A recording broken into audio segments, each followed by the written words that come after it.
I only pay $200 a month for this $360,000 house.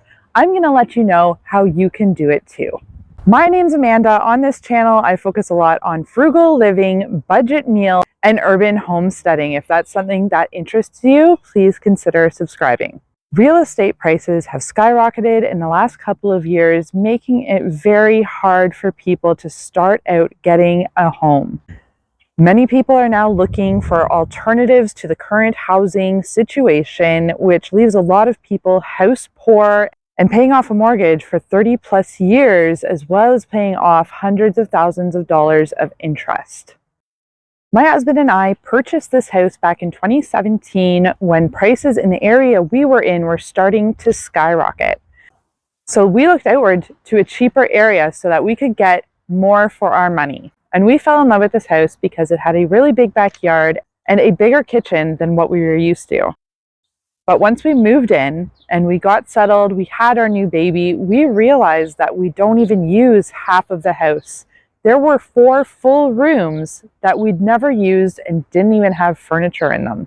And now we're back in my backyard. I'm hoping to cut down on some wind noise and some traffic noise back here.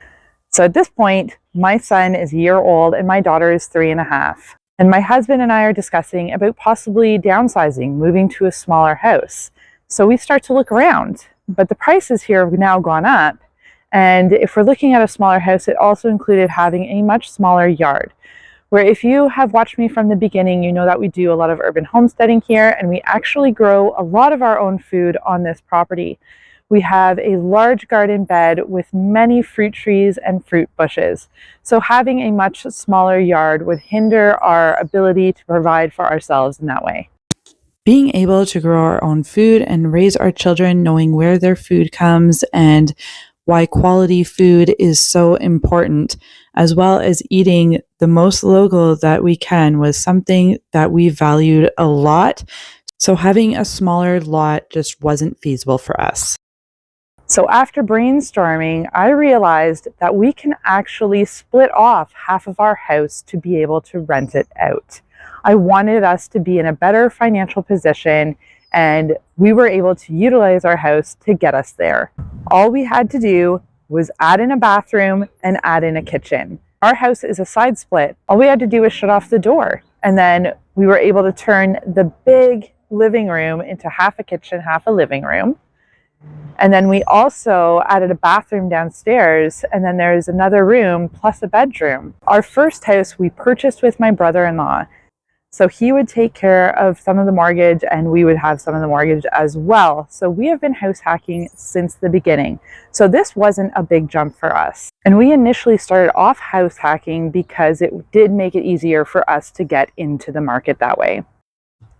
So like I said, the house that we're in is a side split. So it was really easy for us just to close off a door and make a completely separate area for that to be rented out. So we got to work. We renovated the entire area. I was able to find old kitchen cupboards for $200 on Facebook Marketplace. Everything we put in there was used and pretty much all brought off of Facebook Marketplace. There was a lot of carpet down there, so we ripped that up and put down some laminate flooring, and we remodeled it to make it its completely own apartment. At this time, my mother was also moving around in between places and was having a hard time finding one in her budget. So we offered this place up to her. So when she moved in, it was under market valued by a couple $100s, and that was fine for us. At the current rate, it's probably about half of what market value is right now for the place that she's in. But we're not going to be upping her rent or anything like that. This was a smart decision for me as well because my mother was aging and was calling me for more and more help. So having her close by just made it that much easier for me to go and help her, because now she's just one door away instead of an hour's drive. And in return, when we happen to go away, she's also here to babysit our dogs or dog sit our dogs for us. So it goes hand in hand. If you don't have a family member that you can rent to, that is totally okay, because then you can charge market value for the place that you are renting and possibly cut out your mortgage entirely, or have your mortgage paid for entirely by someone who is renting.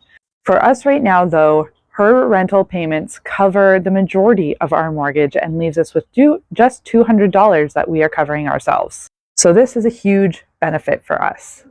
And as a mother, it also lowered the amount that I had to clean in this house. Because prior to this, when I had 2 small children, 3 dogs, and a cat, the amount of space that I had to clean in this house was ridiculous. It was completely overwhelming for me, and I hated it. Not to mention, like I said, there was 4 rooms completely unused because us as a family, we spend all of our time together basically in the living room. House hacking is an amazing way for anybody that is trying to get into the market to actually get a foothold, or for people who are already owning a house to lower their expenses.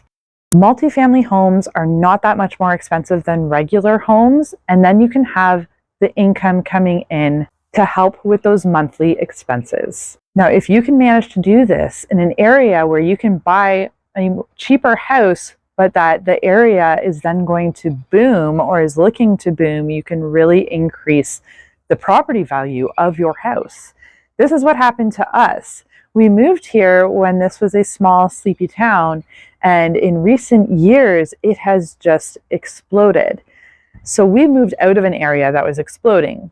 Like our area that we moved out of, we wouldn't have been able to even hardly afford a townhouse with what we had when we sold, but we were able to afford a fully detached house with a 2-car garage and a double lot in this small town. And then in recent years, especially over COVID, the amount of people that have come into this town has really expanded the town. And with an expanding town brings higher property value. We've also done some work in this house because what was done in this house prior to us moving in was really cheaply and not done very well. So we have had to redo some things. Also, because it was an older couple living here, a lot of things were kind of left, and so we had to fix the fence and fix a lot of the rooms inside. So that also increased our property value. So an increased property value to us is important because now it increases the price of a HELOC that we can get. And when we get that HELOC, it can support us in getting another rental property to increase our portfolio. However, that is in the future. Right now, we are looking at paying off our mortgage. So we are hoping that in the next 5 years, we can get this house paid off completely. And again, if you'd like to join that journey with us, make sure you hit that subscribe button. If you are interested in more frugal living tips, saving money, grocery hacks, and budget meals, make sure you hit the subscribe button. I'm also going to link in my frugal tips playlist. That playlist has a ton of tips for you to check out. So make sure you go have a look there. Thank you all for being with me today, and I will see you next time.